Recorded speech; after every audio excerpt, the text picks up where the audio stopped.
পঞ্চদশ অসম বিধানসভার অন্তিম অধিবেশনের আজ দ্বিতীয় দিন প্রশ্নোত্তর পর্ব দিয়ে শুরু হবে বিধানসভার কার্যক্রম। পূর্ণাঙ্গ বাজেটের পরিবর্তে অর্থমন্ত্রী অধিবেশনে উপস্থাপন করবেন লেখানুদান। আজ অসম বিধানসভার বাজেট অধিবেশনের দ্বিতীয় দিন, পঞ্চদশ অসম বিধানসভার অন্তিম অধিবেশনের আজ দ্বিতীয় দিন প্রশ্নোত্তর পর্ব দিয়ে শুরু হবে বিধানসভার কার্যক্রম। পূর্ণাঙ্গ বাজেটের পরিবর্তে অর্থমন্ত্রী অধিবেশনে উপস্থাপন করবেন লেখানুদান।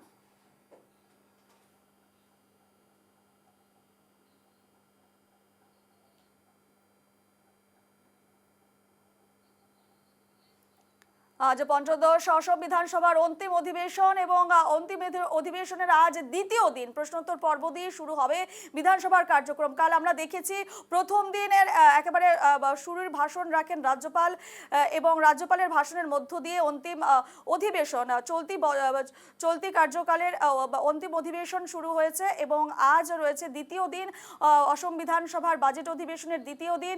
এই নিয়ে আরো বিস্তারিত জানবো। আমাদের সঙ্গে এই মুহূর্তে রয়েছেন মুর্তুজা।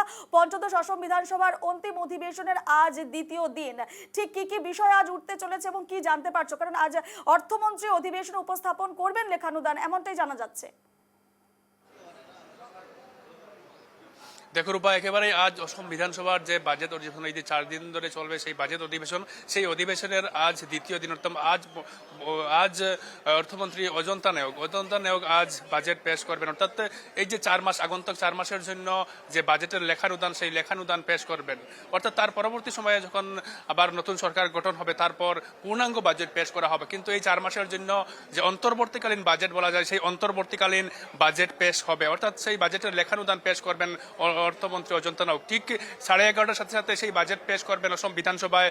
সেই বাজেটে কি থাকবে সেটার দিকে নজর রয়েছে। অর্থাৎ নির্বাচনের আর মাত্র কদিন বাকি, অর্থাৎ 20 দিন বাকি, 2-3 মাস পর নির্বাচন অনুষ্ঠিত হবে অসমে, এবং সেই নির্বাচনের প্রাক মুহূর্তে এই বাজেটে কি রয়েছে, কি চমক থাকবে অসমবাসীদের জন্য, সেটার দিকেই কিন্তু নজর রয়েছে। অর্থাৎ নির্বাচনের প্রাক মুহূর্তে কি রয়েছে বা কি চমক রয়েছে অসমবাসীদের জন্য, কি উপহার রয়েছে, সে বিষয়ে কিন্তু এই বাজেটে থাকার উল্লেখ রয়েছে। এবং আজ কিন্তু প্রশ্নোত্তরের মাধ্যমে কিন্তু আজ অসম বিধানসভার যে কার্যক্রমটা ঠিক 9:30টার সাথে সাথেই সেই প্রশ্নোত্তরের মাধ্যমে অসম বিধানসভার আজকের কার্যসূচি শুরু হবে। এবং আজ বেশ কয়েকটি বিষয় উত্থাপন হওয়ার সম্ভাবনা রয়েছে। অর্থাৎ গতকাল থেকে দেখেছি যে কংগ্রেস বা বিরোধী অখিল গগৈ থেকে শুরু করে বিভিন্ন বিষয় নিয়ে তারা কিন্তু আজ বিরোধী সদন উত্তাল হওয়ার সম্ভাবনা রয়েছে। অর্থাৎ গতকাল থেকে গিয়েছে যে গতকাল যে একটা বিষয় নিয়ে উঠে আসছিল, অর্থাৎ কংগ্রেসের বিষয় নিয়ে, অর্থাৎ কংগ্রেসের বিধায়ক, অসম বিধানসভার যে বিধায়ক কংগ্রেসের আব্দুর রশিদ মন্ডল, সেই আব্দুর রশিদ মন্ডল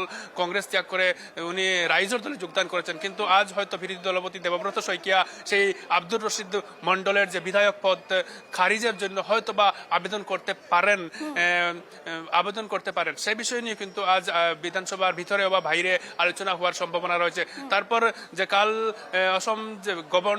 গভর্নর যে স্পিচ প্রদান করেছিলেন, অর্থাৎ লক্ষ্মণ প্রসাদ আচার্য যে স্পিচ প্রদান করেছিলেন, সে বিষয় নিয়ে আজ কিন্তু শাসক ও বিরোধীদের মধ্যে কিন্তু আলোচনা হওয়ার কথা রয়েছে। অর্থাৎ আজকে বেশ কয়েকটি বিষয় কিন্তু উত্থাপন হবে এবং আজ কিন্তু প্রশ্নোত্তরের মাধ্যমে অসম বিধানসভার যে দ্বিতীয় দিনের কার্যসূচি শুরু হবে এবং আজ বাজেট পেশ হবে। অর্থাৎ যে অন্তর্বর্তীকালীন বাজেট, অর্থাৎ আগন্তুক 4 মাসের জন্য যে অন্তর্বর্তীকালীন বাজেট অর্থমন্ত্রী অজন্তা নেওগ, সেই অজন্তা নেওগ আজ এই বাজেট পেশ করবেন এবং এই বাজেটে অনেক চমক থাকার সম্ভাবনা রয়েছে। কেননা নির্বাচনের প্রাক মুহূর্তে এই যে বাজেট, অর্থাৎ আগন্তুক 4 মাসে যে কি রয়েছে অসমবাসীর জন্য, অসমে কি চমক রয়েছে, সে বিষয়ে কিন্তু উল্লেখ হওয়ার সম্ভাবনা রয়েছে। এবং আজকের এই বাজেট এবং সে জায়গায় দাঁড়িয়ে আমাদেরও দেখার বিষয় ঠিক কি রয়েছে এবং প্রশ্নোত্তর পর্ব দিয়ে যেহেতু শুরু হচ্ছে, ঠিক কি প্রশ্ন রাখছেন বিরোধী দলের যারা বিধায়করা রয়েছেন, সেদিকেও আমাদের নজর থাকছে। আপাতত তোমাকে ধন্যবাদ জানাচ্ছি।